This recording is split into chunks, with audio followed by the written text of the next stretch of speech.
अस्सलाम वालेकुम। आज बात करेंगे कि कौन से ऐसे बंदे होते हैं, लोग होते हैं जिनको हार्ट अटैक आने का रिस्क ज़्यादा होता है। What are the risk factors of the myocardial infarction heart attack. तो इसको हम दो कैटेगरीज में डिवाइड करते हैं, एक तो मॉडिफाइबल, दूसरे नॉन मॉडिफाइबल। अब जो मॉडिफाइबल ऐसे रिस्क फैक्टर्स हैं जिनको हम मॉडिफाई कर सकते हैं, चेंज कर सकते हैं। अगर इनको मॉडिफाई किया जाए तो बंदा प्रिवेंट कर सकता है मायोकार्डियल इन्फार्क्शन को, हार्ट अटैक को। और जो दूसरा टाइप है वो है नॉन मॉडिफाइबल। नॉन मॉडिफाइबल ऐसे रिस्क फैक्टर्स हैं जिनको हम कुछ नहीं कर सकते, जो चेंज नहीं हो सकते। अब बात करते हैं कि नॉन मॉडिफाइबल रिस्क फैक्टर्स कौन से हैं। जो नॉन मॉडिफाइबल रिस्क फैक्टर है उसमें नंबर 1 पे आता है एज। अगर किसी भी बंदे की एज मोर देन 60 ईयर है तो वो बंदा रिस्क पे है कि उसको मायोकार्डियल इन्फार्क्शन, हार्ट अटैक हो जाए। और दूसरे नंबर पे है सेक्स, जेंडर। यूजुअली जो मेल जेंडर है वो ज़्यादा रिस्क पे होता है बनिस्बत फीमेल के, क्योंकि फीमेल्स में एक एस्ट्रोजन हार्मोन होता है जो कि उसको एक प्रोटेक्टरी बेनिफिट दे रहा होता है। और फीमेल्स का भी आफ्टर 45 मेनोपॉज के बाद रिस्क बराबर हो जाता है मेल की। और तीसरे नंबर पे है फैमिली हिस्ट्री। अगर किसी भी बंदे की फैमिली हिस्ट्री पॉजिटिव है, मतलब उसके ख़ानदान में उसके वालिद को या उसकी वालदा को या किसी को भी हार्ट अटैक आया हुआ है, तो मतलब उसकी फैमिली हिस्ट्री पॉजिटिव है, तो ऐसे बंदों को भी ख्याल रखना चाहिए। ऐसे बंदे भी रिस्क पे होते हैं हार्ट अटैक आने के।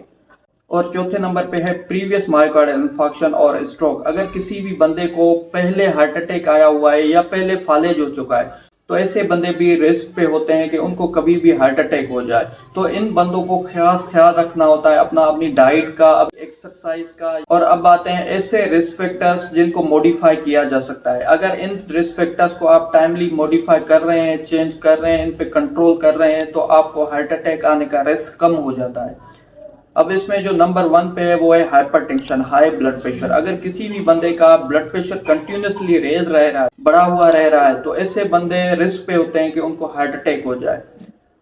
और दूसरे नंबर पे है डायबिटीज मेलाइटस। अगर किसी भी बंदे की डायबिटीज, ब्लड शुगर अनकंट्रोल रह रही है, कंटिन्यूस उसकी फास्टिंग ब्लड शुगर 120 से ज्यादा रह रही है और रैंडम ब्लड शुगर 150 से ज्यादा रह रही है, और उसकी HbA1c 3 महीने की शुगर भी ज्यादा आ रही है, 6.5 या 7.0 से ज्यादा आ रही है, तो ऐसे बंदे रिस्क पे होते हैं कि उनको कभी भी हार्ट अटैक आ जाए।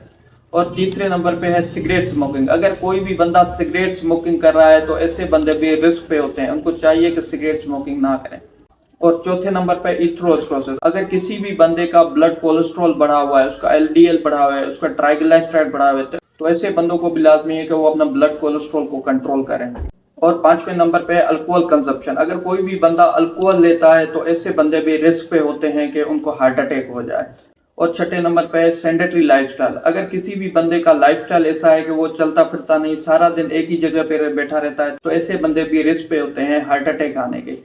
और सातवें नंबर पे है लैक ऑफ एक्सरसाइज और lack of routine physical activity. अगर कोई भी बंदा एक्सरसाइज नहीं कर रहा, ऐसे बंदे जो एक्सरसाइज नहीं करते, तो ऐसे बंदे भी रिस्क पे होते हैं कि उनको हार्ट अटैक हो जाए। एटलीस्ट वीक में 45 मिनट्स एक्सरसाइज करना मैंडेटरी होता है।